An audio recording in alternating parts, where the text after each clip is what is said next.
घरगुती गॅसचा रिक्षासाठी वापर सुरू असताना पंढरपूर इथं आरोपीला मुद्देमालासह रंगेहात पकडून कारवाई करण्यात आली।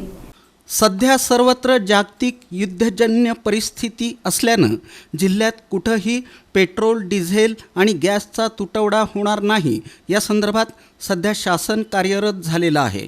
ही परिस्थिती भविष्यात अशीच राहिली तर इंधनाचा तुटवडा पडण्याची दाट शक्यता नाकारता येत नाही। म्हणून महाराष्ट्र शासनानं आणि सोलापूर जिल्हा प्रशासनानं घरगुती गॅस सिलेंडरचा अवैध वापर टाळण्यासाठी सोलापूर जिल्हा पुरवठा अधिकारी संतोष सरडे यांच्या आदेशानं प्रत्येक तालुक्यात एक पथक स्थापन करण्यात आलेलं आहे।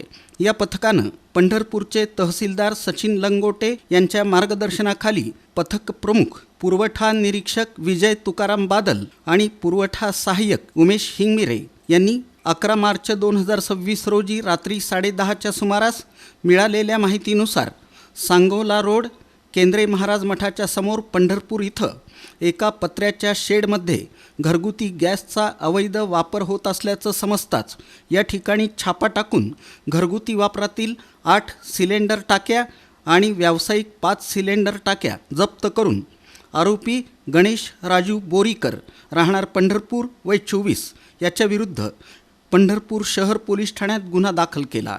तसंच नागरिकांना गॅस सिलेंडरचा तुटवडा टाळण्यासाठी इंधनाचा काटकसरीनं वापर करण्याबाबत शासनाच्या वतीनं आवाहन करण्यात आलं आहे।